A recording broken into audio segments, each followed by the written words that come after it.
आज हमारे साथ हैं सुभारती अस्पताल के संस्थापक डॉक्टर अतुल कृष्ण जी।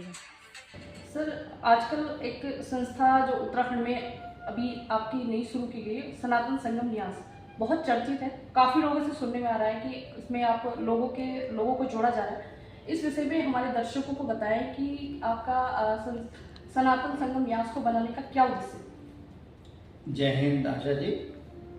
सनातन संगम का जैसे कि आप अर्थ समझ सकते हैं कि संगम होता है कि जहाँ पर विभिन्न विचारधाराएं आके मिलती हैं या विभिन्न नदियाँ आके मिलती हैं, तो उसको संगम कहते हैं। इसी प्रकार जब हम सनातन संगम बोलते हैं तो सनातन संगम का मतलब सनातन क्या है? सनातन एक भाव है। तो जब विभिन्न भाव आकर एक जगह पर मिलते हैं तो वो सनातन संगम कहलाता है।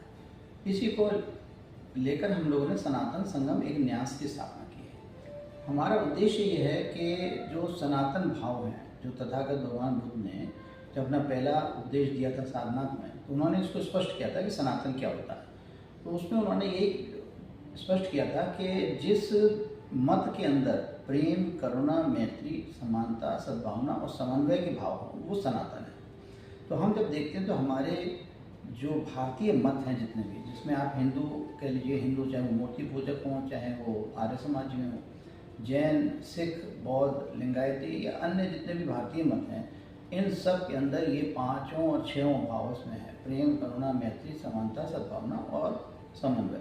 तो जिन मतों में ये सारे भाव हैं, उनकी विचारधाराएं कुछ थोड़ी बहुत अलग हो सकती हैं।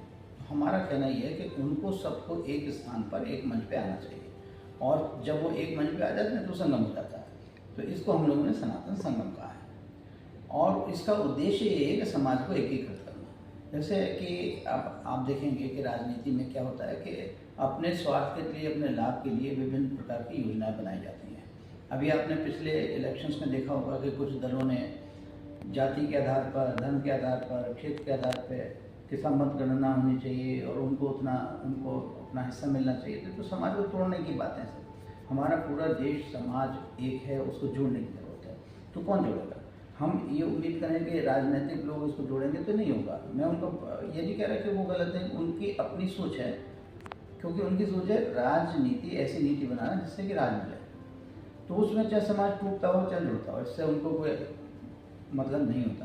पर हम सामाजिक लोगों का अर्थ ये है कि जिनको राजनीति से कोई लेना देना नहीं है, कि हम कुछ ऐसा प्रयास करें कि समाज का विखंडन ना हो और समाज एकीकृत हो, समाज रहे। तो मेरा ये जो प्रयास है सनातन संगम न्यास के माध्यम से, वो ये है कि हमारे जितने भी भारतीय मत हैं वो सब एक ही जगह पर, एक ही मंच पर आएँ और एक दूसरे का संवर्धन करें और उनका संरक्षण करें। ये हमारा उद्देश्य है। सर, आप उत्तराखंड में काफ़ी समय से स्वास्थ्य सेवा, शिक्षा के क्षेत्र में काफ़ी अच्छा कार्य कर रहे हैं। अब युवाओं के लिए और महिलाओं पर खासकर इसमें रोजगार के किस तरह के अवसर प्रदान किए जाएंगे?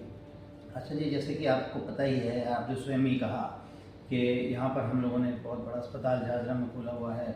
उसके माध्यम से हम जो भी समाज के सभी वर्गों की हम सेवा कर रहे हैं, और रासबिहारी बोस सुभारती विश्वविद्यालय के नाम से हम लोग बहुत सारे यहाँ पर पाठ्यक्रम भी संचालित कर रहे हैं। हमने ये देखा कि देखिए कि एक समाज का एक वर्ग ऐसा है कि जहाँ पर किसी भी वजह से, चाहे वो आर्थिक कमजोरी रही, चाहे उनमें जागरूकता नहीं रही, पढ़ लिख नहीं पाए, वो निरक्षर रह गए, तो ऐसे लोगों को जो कि पढ़ लिख नहीं पाए हैं, उनको कोई पाठ्यक्रम तो कर नहीं सकता। तो हमारा प्रयास ये है कि उनको रोज़गार पर उनको कुछ टेक्निकल एजुकेशन दी जाए, उनको स्किल डेवलपमेंट उनको किया जाए, जिससे कि वो अपना रोज़गार कमा सकें। और ख़ास तौर से जब हम सनातन की बात करते हैं तो अपने घर के अंदर अगर मान लीजिए कोई भूखा है, जिसके पास काम नहीं है, रोज़गार नहीं है, तो उसका ध्यान करना, तो हमारे परिवार के सदस्यों का ध्यान करना ये हम लोगों का दायित्व हो जाता है। तो हमने यही किया है कि ऐसे जो लोग जो बिल्कुल नहीं पढ़ नहीं पाए, जिनको आगे कोई और नया कोर्स नहीं वो कर सकते हैं, तो उनको हम बढ़ई का, उनको लोहार का, उनको पार्लर का, उनको सैलून का, तो इस तरह के जो टेक्निकल काम हैं वो हम उनको निःशुल्क सिखा रहे हैं, जिससे कि वो उनको जॉब भी मिल जाए, और नहीं तो जॉब के भी चक्कर में ना पड़े, वो अपना खुद व्यवसाय आरंभ कर सकते हो। तो ये हम लोगों का सनातन संगम न्यास की तरफ से ये हमारा प्रयास हो रहा है। लेना चाहता है आपके, तो उसके लिए उसको क्या करना होगा? सनातन संगम न्यास की हम लोग जगह जगह इकाई बना रहे हैं। अभी हम लोगों ने देहरादून में 3 इकाइयाँ बना दी हैं। एक रासबिहारी बोस भारतीय विश्वविद्यालय प्रेमनगर में बनाई है, एक जाजरा में डॉक्टर के BM भारतीय अस्पताल में बनाई है, और तीसरी एक हम लोगों ने नगर में एक इकाई बनाई है। जो सुभारती अस्पताल में इकाई है वहाँ पर हमारे जो प्रभारी अधिकारी हैं डॉक्टर मनोज श्याम जी, वो यहाँ पर रहते हैं, एक उनका कार्यालय है।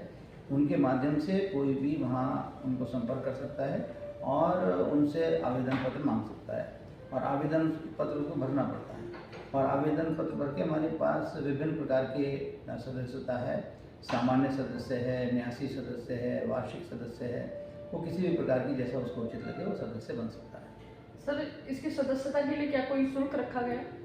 उसका पूरे जो हमारे स्वयंसेवी सदस्य हैं उनका मात्र 100 रुपये शुल्क रखा गया आजीवन, और इसके अलावा कुछ और कोई बड़े लेवल पर बनना चाहे तो बन सकता है। धन्यवाद सर।